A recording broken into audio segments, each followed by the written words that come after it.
Buenas, meus amigos, por aqui Fabrício Marques, Pedra Moura, consultoria agropecuária. E eu tô aqui hoje para te contar os 3 segredos que eu descobri bem no início da minha carreira e que por uma falha grave minha, eu me esqueci de te relatar naquele vídeo passado onde eu contei a minha história.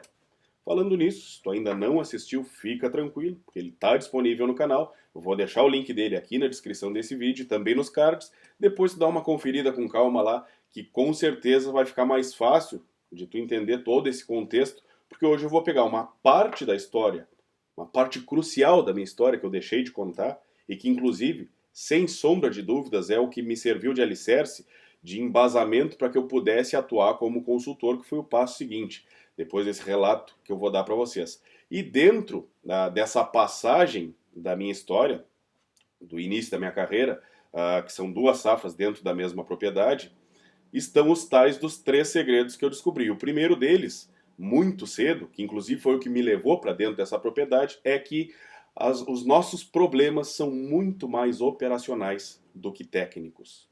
Infinitamente mais operacionais do que técnicos. Anota isso daí. Dá uma pausada no vídeo e anota isso daí. E depois me cobra se eu estiver mentindo. Esse é o primeiro segredo. O segundo deles é que a rotação de culturas nem sempre é benéfica. Por incrível que pareça, isso eu também descobri por lá. E o terceiro, mas não menos importante, muito pelo contrário, tem uma importância crucial, é que a época de semeadura é soberana e é a única das nossas operações que não nos permite erro.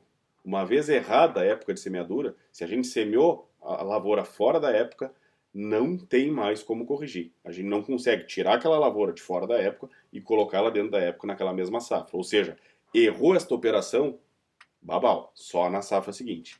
Tá bem? Então, esses são os 3 pontos que eu quero relatar para vocês. Então, como eu já disse, eu vou pegar e vou contextualizar dentro desta passagem da minha história que eu esqueci de relatar no vídeo passado, e conforme a história for avançando, eu vou encaixando estes pontos e provando para vocês que essas afirmativas são completamente reais. Tá bem?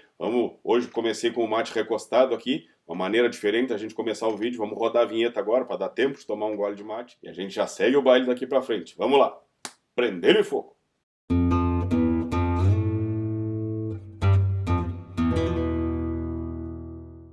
Bueno, eu tinha contado para vocês que antes de abrir a Pedra Moura eu tinha atuado por 8 safras numa outra empresa de consultoria, sendo que nas 2 primeiras safras eu era estagiário. Depois mais 6 safras como consultor. E foi justamente nesse momento de transição do meu estágio final para a contratação definitiva na empresa que aconteceu isso que eu vou contar para vocês hoje. Eu não tenho sombra de dúvidas que este fato com certeza pesou na hora da minha contratação. Isso, eu tenho certeza absoluta que isso fez total diferença, garantindo a minha permanência no quadro técnico da empresa. Mas enfim, vamos adiante. Eu tinha dito que na primeira safra de atuação da empresa, nós atendíamos em torno de 10.500 hectares e uns 1.200, 1.300 de soja. Na safra seguinte, essa área aumentou um pouco, principalmente por causa desta propriedade em questão, deste produtor específico, que sozinho plantava uma área total de 3.500 hectares, em torno de 2.400 de arroz e 1.100 de soja, para deixar em números redondos. E, além de ser o maior cliente da empresa em área e faturamento, obviamente, ele sozinho representava 1/4 da área total da empresa, nós pegamos o bonde andando. Para vocês terem ideia, a primeira visita que foi feita na propriedade foi dia 3 de novembro, ou seja, a safra já estava bem encaminhada, era para estar em fase de início de irrigação. E nessa primeira visita a ideia era fazer um diagnóstico, uma visita para conhecer a propriedade, conhecer o capataz, conhecer os colaboradores, enfim. E já nesse primeiro dia eu percebi que, como eu disse, eu era estagiário, eu acompanhava um agrônomo e percebi que ele saiu de lá meio pensativo e bastante preocupado, pois faltava neste dia ainda 25% da área de arroz para ser semeado e obviamente que toda a soja. Não só semear, como preparar boa parte dessas áreas ainda, tinha pouquíssima coisa pronta. Então esse foi o primeiro impacto que a gente teve ao chegar na propriedade. Na semana seguinte, na nossa segunda visita, e nessa já para fazer alguma intervenção, ao final da visita, depois de ter passado o dia inteiro dentro da propriedade, eu percebi que novamente, na hora da saída, estava o agrônomo pensativo, meio que com o olhar longe, assim, divagando, e eu perguntei, tia, e aí, qual a tua preocupação, o que está passando aí, que eu percebo que tu está silencioso, tá maquinando algo. E ele me olhou e respondeu o seguinte, tia, o problema aqui é puramente operacional. Não adianta a gente vir aqui uma vez por semana, esse é o padrão das visitas da consultoria, visitas semanais. Não adianta a gente vir aqui uma vez por semana dar recomendação técnica. O problema está nas operações e principalmente no atraso dessas operações. Tá? Não tem mais como corrigir isso nessa safra, isso já passou. Tá? Então, o fato aquele que eu disse, que a época de semeadura, uma vez errada, a gente não corrige mais, mas que teria como minimizar as perdas e otimizar a parte operacional que faltava das operações. E qual seria essa possibilidade? Qual seria esta maneira? Que tivesse uma pessoa fixa morando dentro da granja, tivesse uma pessoa vivenciando diariamente a realidade da granja. Quando ele terminou de falar isso, eu dei uma olhada, bati na perna, dei uma olhada para ele, se o problema era esse, então tá resolvido, eu me mudo para cá.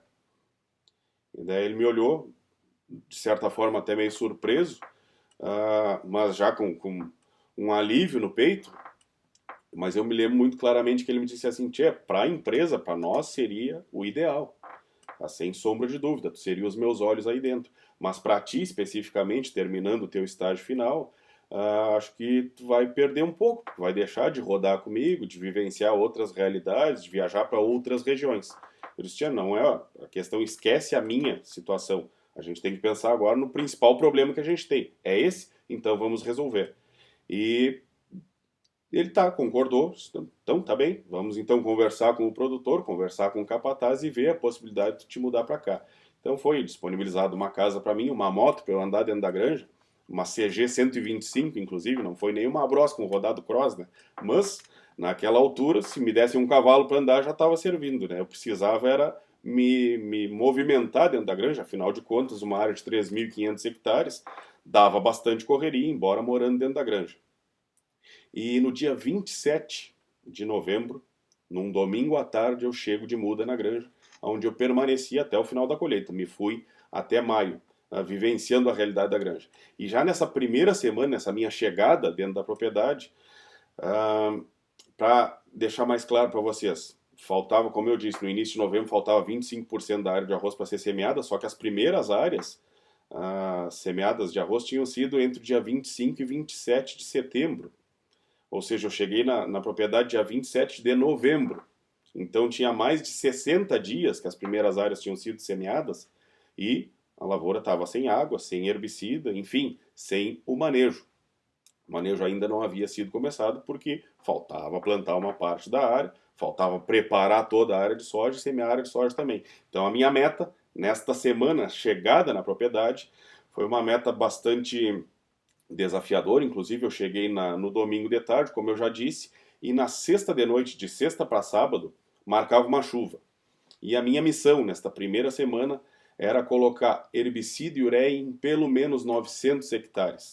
Tá? Fizemos as contas das primeiras áreas plantadas, fechamos o total dos quarteirões e esta era a minha meta.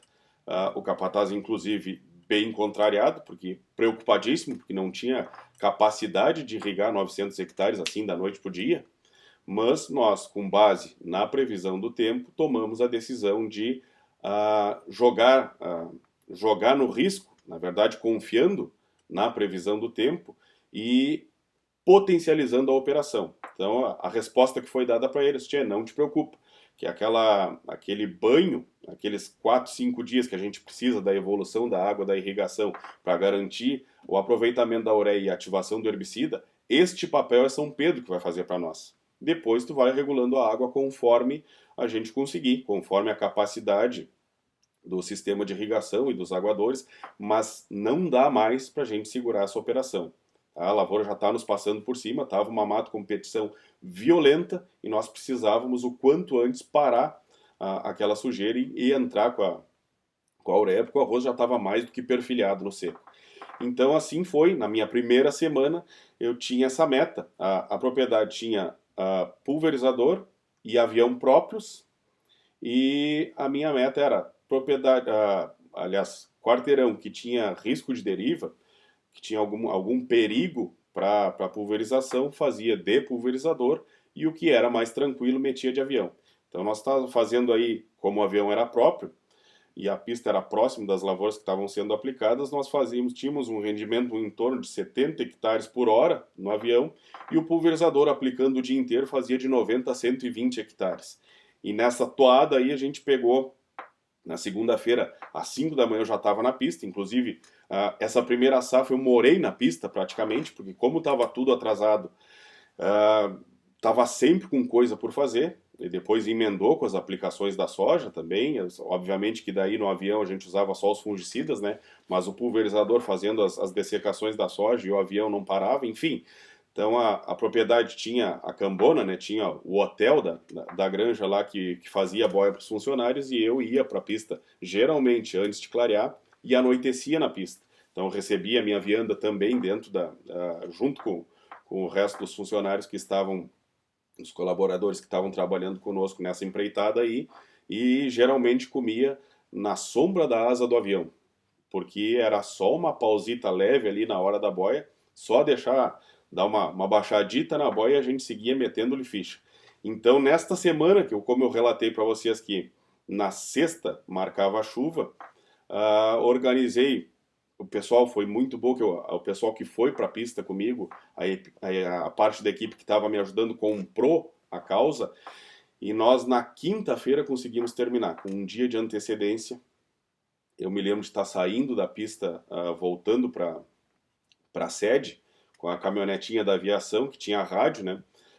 E mandei um rádio para o capataz dizendo que, bueno, missão dada é missão cumprida, tá? Acabamos de encerrar 900 hectares de herbicida e ureia aplicados conforme estava programado. E eu me lembro até hoje a resposta que ele me deu, bem desconfortável que ele estava com aquela situação, que foi a seguinte: tá bem, agora só falta a chuva. Eu digo, bueno, a nossa parte foi feita, agora São Pedro que faça dele. E na sexta de tarde, a bendita da chuva deu até uma antecipada, porque era para noite, começou a chover no final da tarde, e no sábado eu me lembro de levantar e a primeira coisa que eu fiz foi olhar o pluviômetro, tinha chovido 55 milímetros. E foi uma euforia da turma, inclusive, que estava me acompanhando na pista, porque o pessoal, como tinha comprado a ideia e eles perceberam que o capataz estava contrariado com aquilo, quando choveu os benditos dos 55 milímetros, pá, que resposta que tu deu para ele.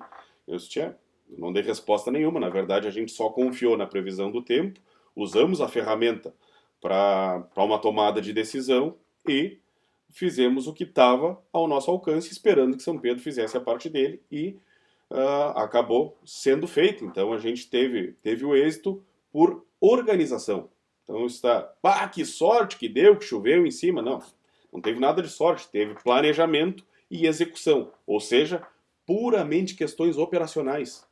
E tomada de decisão baseada numa ferramenta que eu costumo dizer, às vezes já teve várias passagens dessas duas safras que eu fiquei morando dentro dessa granja, que às vezes estava até nublado o tempo, mas que marcava só nebulosidade para o dia inteiro. E eu me lembro tanto do pessoal da aviação quanto a aplicação terrestre, o pessoal fica meio desconfortável. Nós vamos aplicar mesmo? Olhavam para cima assim, daqui a pouco vai chover. Não é nós olhando para cima que vamos ter mais certeza do que as pessoas que passaram 5 anos estudando meteorologia, fazendo pós-graduação, tem não sei eu quantos satélites tem no ar para diariamente e em tempo real tá atualizando a informação, e nós olhando para cima saber, vamos acertar mais do que eles que estudaram para isso e que tem um monte de ferramenta para embasar a informação que eles estão nos passando. Então, neste primeiro momento, este primeiro relato aí, foi a questão puramente operacional. E vocês notem, o capataz não estava errado na preocupação dele, ele estava tentando ser técnico, tão somente. A ideia dele era ir colocando herbicida e ureia numa área que ele conseguisse irrigar com certeza, com eficiência, e a gente ir fazendo aos poucos. Só que se a gente fosse levar a técnica ao pé da letra, como era a preocupação dele, nós não teríamos feito talvez um terço dessa área. Não teríamos feito quase 50% da área total de arroz na primeira semana, em 4 dias de execução. Então, esta é a primeira e grande lição. Inclusive, essa tomada de decisão meio drástica, ela foi necessária porque já havia um problema operacional, principalmente de preparo e época de semeadura. Então, como já estava tudo atrasado, quanto mais mimimi a gente ficasse, quanto mais técnico a gente tentasse ser, só ia aumentar o problema. Era uma bola de neve que cada vez ia crescer mais. Então, nós precisávamos estancar aquela sangria. E assim foi feito. Nesta mesma safra, agora passando para a parte da soja, eu me lembro que um dia estava saindo de casa, chegando no escritório da granja, e o capataz estava entrando na caminhonete e disse: Tchê, entra comigo aqui que eu preciso te mostrar uma coisa. Uma lavoura de soja, que era em cima de uma resteva de arroz, ela estava com um problema. Eu me lembro que a expressão que ele usou, até hoje nunca mais vou me esquecer. Tchê, vamos dar uma olhada na soja lá da lavoura X, porque ela tá aperreada. Não sei, ela tem algum problema naquela lavoura. E não tinha estresse hídrico, porque as chuvas estavam bem regulares e com volumes bem tranquilos para a soja na várzea. E quando nós chegamos na lavoura em questão, realmente a soja estava pouco desenvolvida, ela estava afetada por algum motivo. E aqui cabe uma observação justamente desse ponto de sermos, de observarmos as coisas. O Dirceu Gassin falava uma coisa que depois, com o passar do tempo, conforme a gente vai vivenciando, a gente vai entendendo o que ele queria dizer. Da gente pensar como planta, conversar com a lavoura e fazer com que ela te responda o que está acontecendo. Obviamente que eu não sabia a resposta quando eu cheguei. Eu estava no meu estágio final, né? Estava concluindo o estágio final. Nesse momento, na verdade, até já tinha feito a defesa do meu relatório. Eu terminei o relatório em dezembro, fiz a defesa em janeiro, já estava contratado definitivamente, mas era só uma questão burocrática, né? Uma questão formal, porque continuava sendo o mesmo Fabrício. E quando eu cheguei na lavoura, uma coisa me chamou muito a atenção. Eu me lembro de subir na carroceria da caminhonete para olhar a lavoura mais de cima, e foi aí, nesta observação, que eu comecei a me dar conta que tinha alguma relação com a lavoura passada. Então vou colocar algumas fotos aqui para vocês perceberem. Ver se vocês conseguem notar que na soja tem o desenho das taipas do arroz. Percebam aí. Então tem 2 fotos aí que a soja de fato estava onde eram os quadros da lavoura de arroz da safra anterior, era onde a soja estava mais sentida. E daí, tem alguma coisa aqui que foi feito na lavoura de arroz que está deixando, está causando este efeito na soja agora. Então, vamos dar uma olhada. O que foi aplicado nessa lavoura? Tem os relatórios do ano passado e o capataz tinha, a gente foi olhar. Aqui cabe uma parte importante. Antes deste dia específico aí do capataz ter me levado para olhar a lavoura de soja, em alguns outros quarteirões das áreas de soja da propriedade, eu já tinha identificado um sintoma em algumas partes da soja que eu não sabia o que era, bati algumas fotos e fui conferir na literatura. São essas fotos aí, ó, dei uma olhada. Tá, então, isso tinha acontecido um pouco antes e depois que eu fui me dar conta, né? Quando fui olhar essa lavoura aí, que eu tinha percebido que o desenho das taipas estava marcado, que eu comecei a juntar as coisas. Até então, com essas fotos que eu acabei de mostrar para vocês, com esse sintoma aí, o que eu tinha achado de mais semelhante na literatura era a deficiência de boro. E era o que eu achava que estava acontecendo até então. Para vocês verem de novo, essa questão do quanto faz falta, do quanto tem coisas que só a vivência ensina, só a experiência de causa, é só a gente estar com o pé no barro. É só sair do campo da teoria para ir para o campo da prática para a gente perceber esse tipo de coisa. Então eu tinha voltado para a literatura, estava lá, meta revisão bibliográfica e estava dando um diagnóstico errado, na verdade. Então o que aconteceu? Voltando para o caso da lavoura que estava com as taipas desenhadas. Quando a gente pegou o histórico de aplicações nessa lavoura em questão, além do herbicida CL, tinha sido usado picloram, tá? Que é um herbicida que se usava associado ou depois de uma aplicação de escapes, principalmente para angiquinho ou corriola, como o pessoal chama a esquinomene aqui. Geralmente os aguadores chamam de corriola. Mas enfim, tinha sido usado então em várias, e daí fui pegando o que a gente viu pelo o relatório das aplicações na lavoura de arroz da safra seguinte. A gente viu que naquele quarteirão tinha sido, naquela lavoura, na verdade, tinha sido usado em toda a área. E com tanto a dose do Kifix do herbicida CL quanto a do Padron, que era o Picloram, no caso, foi essa marca específica que a gente usou, que eles tinham usado, né? Tinham sido doses altas e ficou claramente desenhado. O que aconteceu? Quando virou soja, aquela parte ali, as taipas, obviamente, que como tinha um camalhão de terra, a taipa em si, aquilo foi removido dali quando se fez o preparo para a soja, e obviamente que o residual de produto que tinha naquela mancha de solo removida a taipa era muito menor do que nos quadros, que geralmente depois que chove, escorre inclusive o herbicida das taipas para os quadros, para o leiveiro da maracha ali, da sanga da taipa, enfim. Então, por isso que estava redesenhada as taipas do arroz e era impressionante a diferença. Era impressionante. Essas fotos não ficam bem claras, mas depois, com o passar do tempo, foi evidenciando mais ainda, e justamente onde eram as taipas da lavoura do arroz, a soja estava muito menos sentida. Tá? Então, essa lavoura foi se recuperando muito lentamente, se fez algum manejo ali de nutrição foliar para tentar dar uma desintoxicada, mas enfim, foi uma lavoura que até o final do ciclo ela foi com uma capacidade de produção comprometida. Aí daí, com base nessa informação que eu percebi pelo desenho das taipas, por pura observação, não teve nada de técnico, teve de atenção, assim, de estar presente com o pé no barro, presenciando isso, e por isso que eu afirmo que essa vivência de morar dentro da granja, que me deu muito embasamento do que eu passei a fazer depois, né? A questão da consultoria, para conseguir fazer uma visita semanal, eu acho que é quase impossível a gente ter condições de atender semanalmente sem ter vivenciado a lida da granja por pelo menos uma safra, duas ou quantas forem possíveis, mas sem sombra de dúvidas a vivência operacional, estar dentro da operação faz toda a diferença.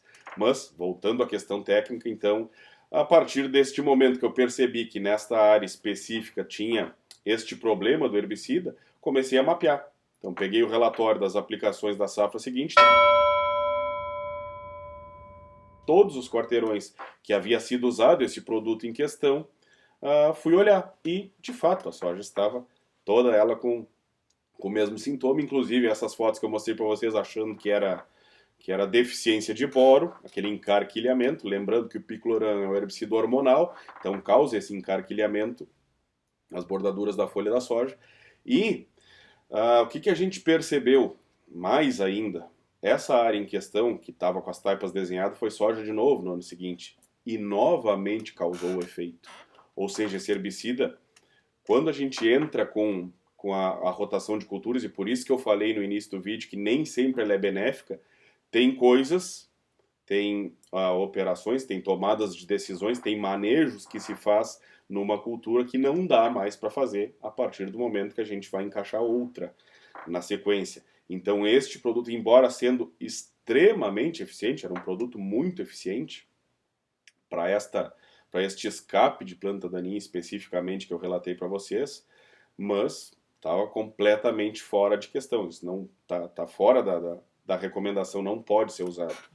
Então isso fica essa lição aí, que essas misturas de herbicida, e geralmente a gente tem que fazer uma mistura de herbicida, tem que reforçar a aplicação do herbicida base do sistema que está sendo usado por falhas operacionais. Então é porque atrasou a aplicação, o ponto da planta daninha já estava passado, ou se fez a aplicação e teve algum problema na irrigação que a água não chegou e o residual do produto passou e a lavoura começou a infestar de novo. Então, de novo, por mais técnico que seja uma tomada de decisão lá na frente, ela geralmente traz a herança de alguma falha operacional.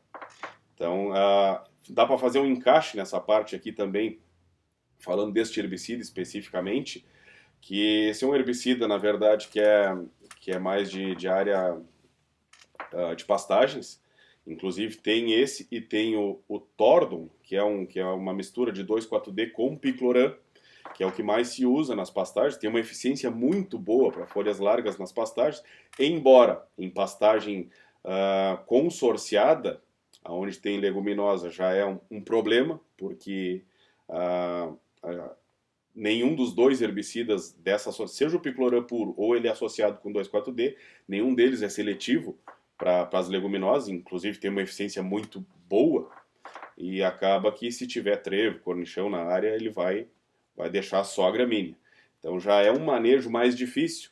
Então pastagens vamos pensar numa pastagem perene de longo prazo, 4, 5 anos de uso de uma mesma pastagem perene, ou de uma pastagem perenizada, pode ser inclusive um azevém consorciado com trevo e cornichão, que vai se usar por 4, 5 safras. Já teve casos disso, na própria Estância Tamanca, quando eu trabalhava com eles, era assim o manejo que era feito. Se semeava a pastagem, quando saía o arroz, semeava a pastagem, e ela ficava por pelo menos 5 ciclos, até voltar a lavoura de arroz naquela área.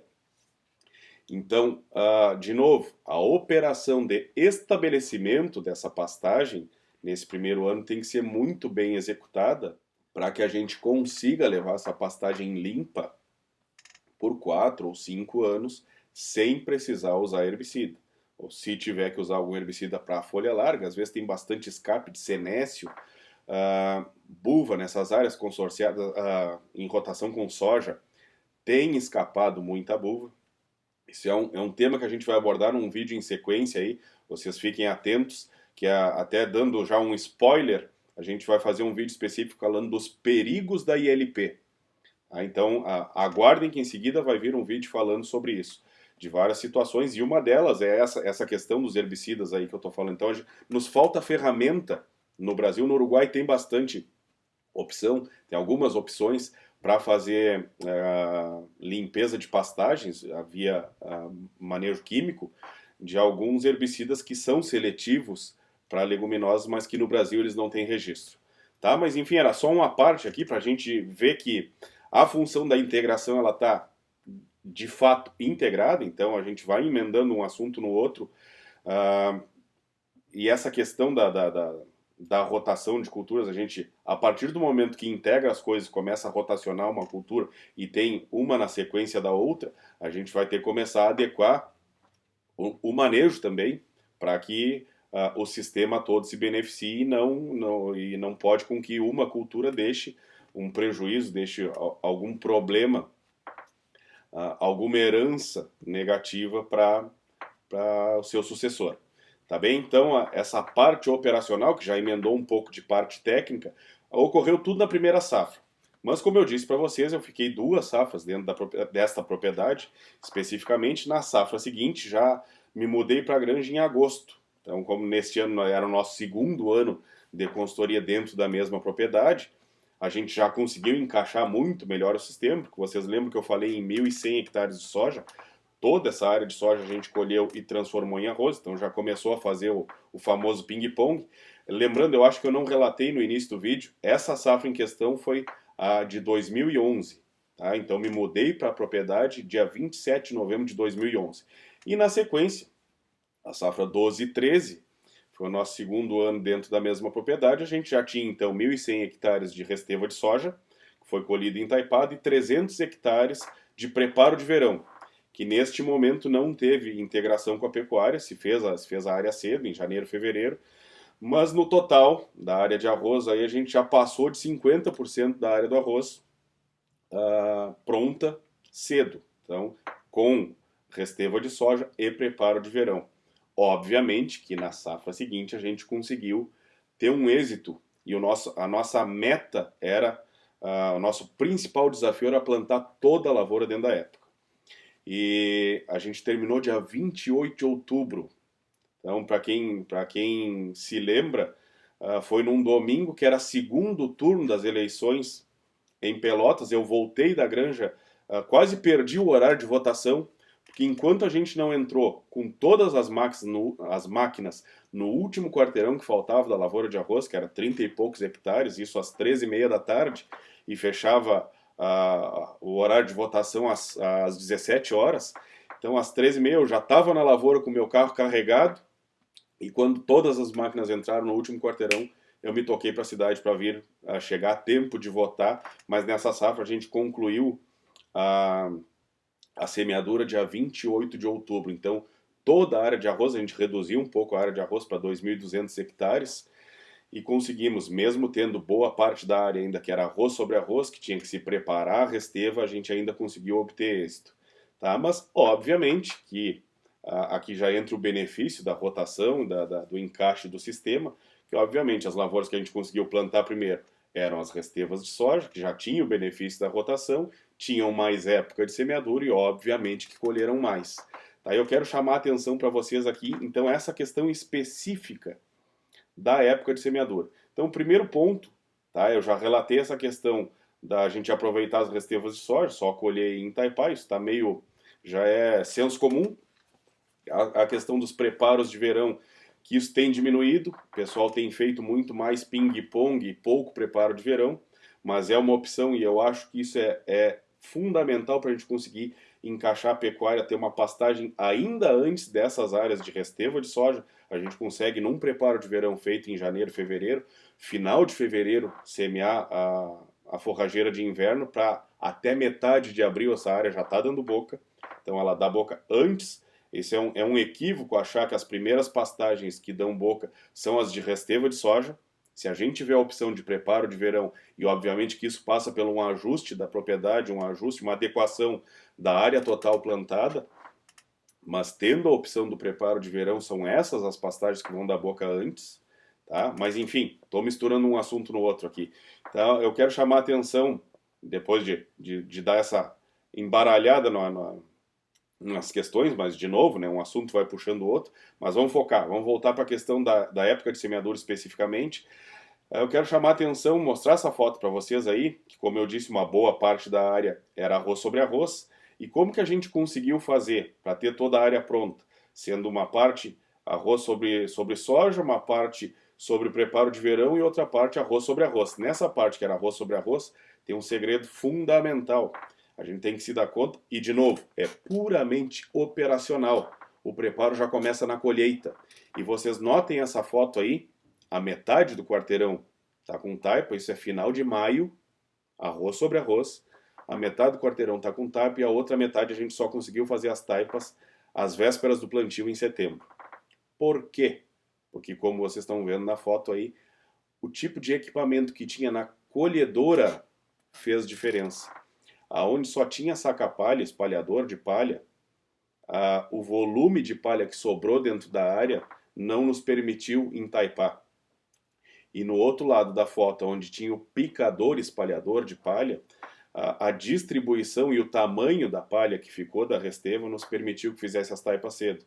Ou seja, a grande dificuldade que a gente tem para fazer uma resteva de arroz ainda cedo, para que ainda em maio, antes do período das chuvas, a gente esteja novamente com a área na mão, é o manejo da palha.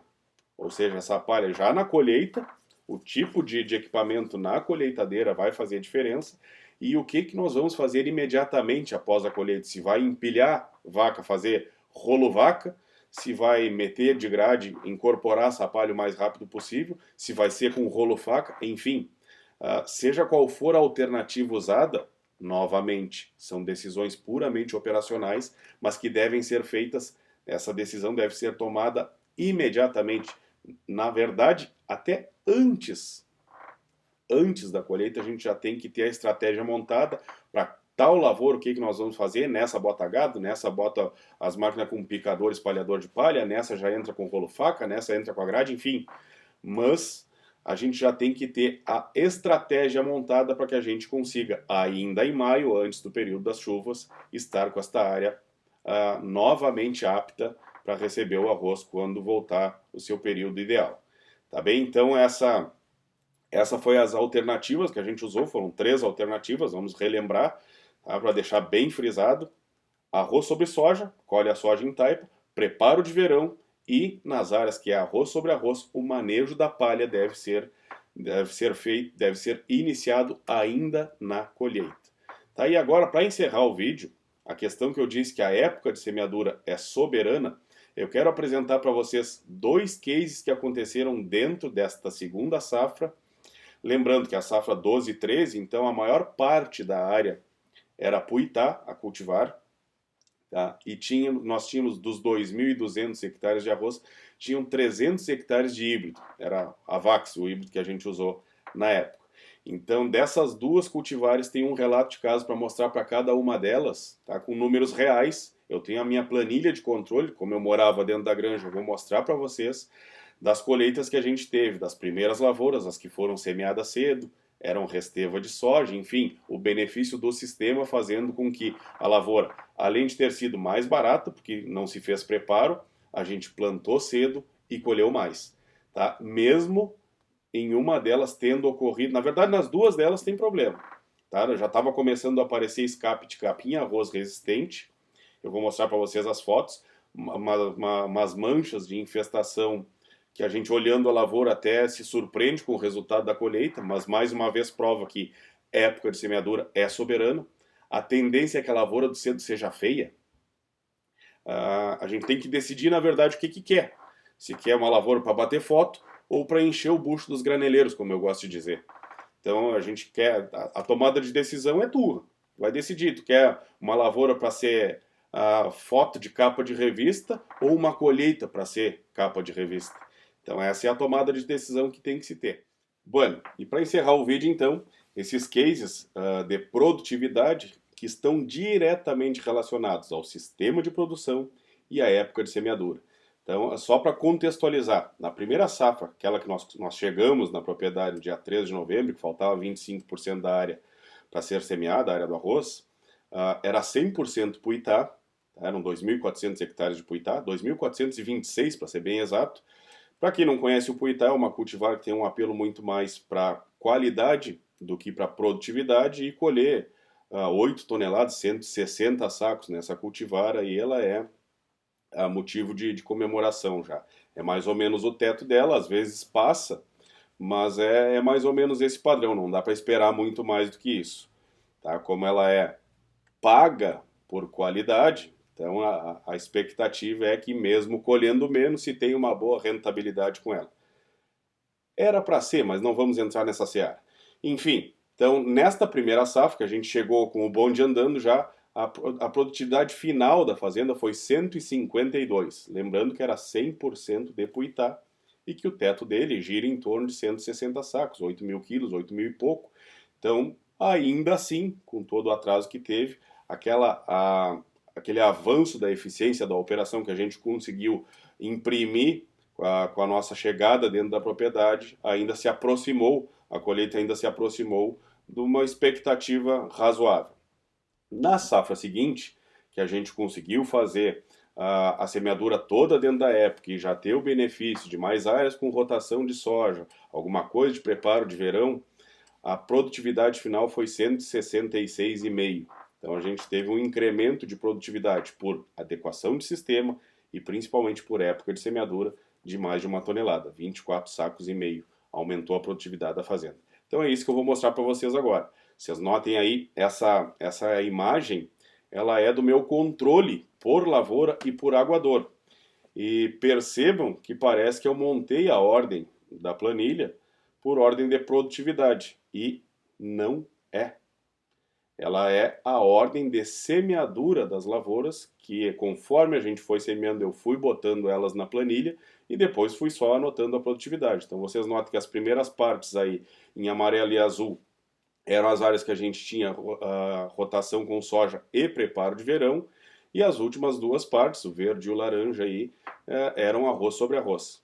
Então percebam que dentro da mesma propriedade, comparem só o Puitá, porque o híbrido aí é pouco representativo dentro da área, né? Mas o que a gente conseguiu fazer para aumentar essa produtividade? Teve um ajuste genético, a gente colocou um material com um potencial um pouco mais alto, mas que eram 300 hectares de 2.200, mexia muito pouco na média, E comparando o Puitá com ele mesmo, vocês vão perceber aí o quanto o benefício do sistema e da época de semeadura agregou em produtividade para ele, e conforme a gente caiu nas áreas de arroz sobre arroz, a produtividade foi só diminuindo. E o pior, o manejo foi encarecendo.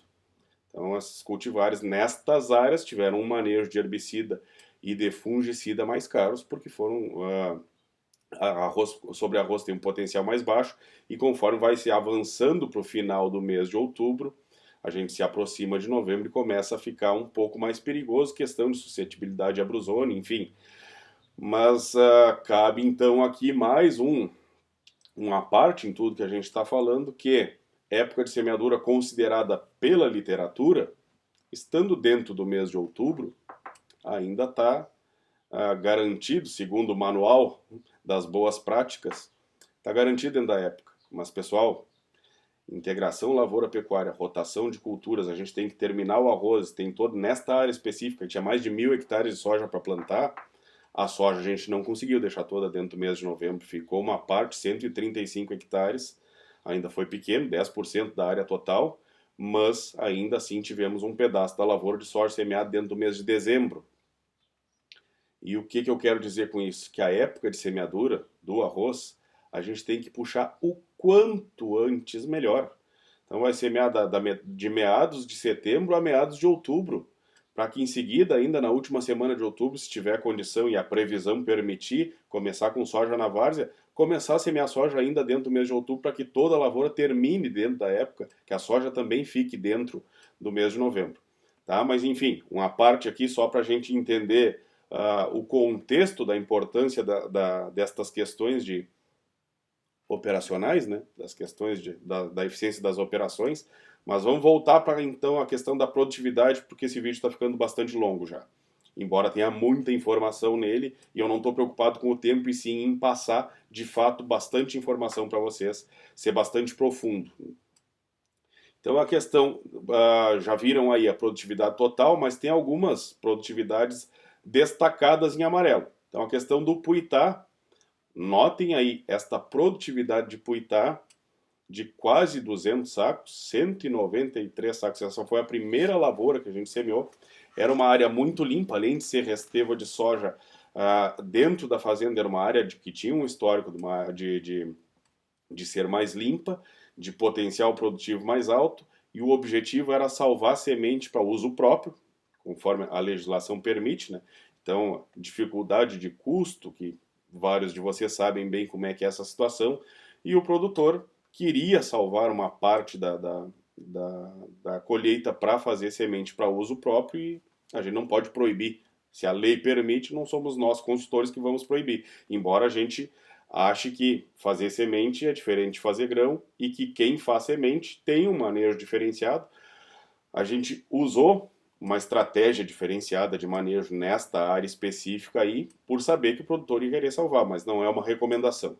Mas enfim, voltando à produtividade, notem, 193 sacos num Puitá é produtividade para soltar foguete pro resto da vida.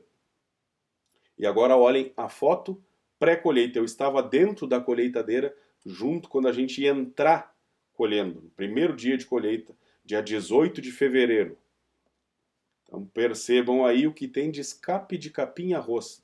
E essa lavoura já tinha sido feita uma aplicação extra com graminicida. A gente usou clincher nessa lavoura, e ainda assim, perto da colheita, tinha esses escapes. E eu confesso para vocês que no lado esquerdo da foto aí tinha umas manchas um pouco mais fortes, que eu desviei para deixar minha foto um pouquinho mais bonita. Mas o que eu quero dizer com isso? Que mesmo com essa quantidade de escape de capim e arroz, mesmo tendo sido feita uma reaplicação nesta área, a produtividade do Puitá foi 193 sacos seco e limpo por hectare. Então, pessoal, época de semeadura é soberana. Época de semeadura, nada nos tira mais potencial produtivo que a época de semeadura. Então esses escapezinhos que tem aí, que às vezes a gente atrasa a época de semeadura numa lavoura mais suja, pensando em ter zero escape, é lógico que tudo tem limite, né? Tudo tem limite, também não é ficar a lavoura tomada, ficar duas camadas de lavoura, uma de capim e outra de arroz, não é esta a questão, mas que a gente tem que aprender a conviver com algum escape e fazer as coisas do jeito certo. Planta dentro da época, não atrasa a época de semeadura de propósito para pegar uma camada a mais de sujeira, porque essa lavoura do cedo ela paga uma aplicação extra. E pensem na questão macro da propriedade. Eu acabei de falar que a gente, terminando de plantar o arroz, tem toda a soja para plantar, e às vezes a gente trava numa lavoura específica, num quarteirão específico, que é muito problemático da minha fazenda, que não sei o que mimimi. Faz cedo, faz uma aplicação extra, já bota no manejo, que essa área, por ser muito suja, vai ter que ter pré-emergente e vai ter que ter uma aplicação extra, mas garante a época dela, que nada vai tirar mais potencial produtivo do que a época, e beneficia o resto do teu manejo, para o resto da fazenda. Não esquece que tem soja depois, a soja também precisa ficar dentro da época. E outra, atraso de semeadura vai dar atraso de colheita. Se tem pretensão de botar uma pastagem em cima dessa área depois, ela também vai se atrasar quando chegar o seu momento. Então, época de semeadura é soberana. Então agora vamos passar para o segundo case que está marcado ali. Vou botar a produtividade de novo para vocês verem. 70 hectares de Avax. Essa lavoura é uma área meio dobrada, tá? uma ladeira, e que a gente teve um erro grave de nivelação. Não tinha jeito de botar água nessa lavoura. Eu não me lembro quantos dias o aguador ficou tomando pau. O fiscal d'água, que era o encarregado de uma boa parte dessa área, junto dentro da lavoura com ele, tentando corrigir, tinha ficado uma falha grave na nivelação, um erro de nivelação, a ponta das taipas estava caída e não tinha jeito de segurar a água. O que a gente teve que fazer? Secamos a lavoura, entramos com a maracheira de novo, recapando 100% das taipas e ainda fizemos umas travessas de tanto em tanto, umas travessas com a maracheira que não tinham, para ajudar o aguador a solucionar o problema e conseguir definitivamente botar água na lavoura. E vejam a produtividade. 227 sacos seco e limpo, mesmo a gente tendo que tirar a água da lavoura, recapar as taipas, fazer algumas travessas e colocar água de novo. Percebam também que, vou mostrar umas fotos para vocês, obviamente que no leiveiro a gente só tinha nessas taipas recapadas, só tinha arroz na crista da taipa. O leiveiro ficou pelado. Então, de novo, o que eu falei lá no início, por que a época de semeadura é a única que não nos permite erro? Porque eu acabei de apresentar para vocês um erro grave de nivelação. A gente secou a lavoura, recapamos as taipas, fizemos umas travessas, colocamos água de novo na lavoura e vejam a produtividade. Só época de semeadura para garantir isso. É óbvio que teve impacto na produtividade. Essa também era uma área de resteva de soja que a gente semeou na sequência da sementeira, né, semente própria que eu acabei de mostrar para vocês. É óbvio que teve prejuízo na produtividade, mas ainda assim colheu mais do que 11 mil quilos. Só época de semeadura e sistema de produção garantem isso. E de novo, a época de semeadura não nos permite corrigir o erro. Um erro grave desse de nivelação, a gente conseguiu corrigir e ainda assim colher o que se colheu. Então agora vou encerrar o vídeo mostrando para vocês algumas fotos da lavoura já começando a florescer e de uma postagem que eu fiz, tem a data inclusive aí no meu Facebook particular, de quando estava a lavoura começando a florescer e que a gente ia fazer o fungicida e que depois era só esperar a colheita.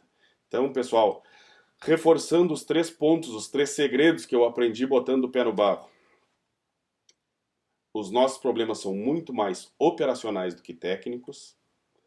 Rotação de culturas nem sempre é benéfica. E época de semeadura é soberana. Ou seja, adequar o sistema de produção e garantir o encaixe das atividades e todas as atividades tendo a sua máxima eficiência dentro da sua época preferencial, o sistema todo ganha, a propriedade ganha e todo mundo cresce junto. Era o que eu tinha para apresentar para vocês no dia de hoje. Aguardo todos no próximo vídeo. Um forte abraço e até lá.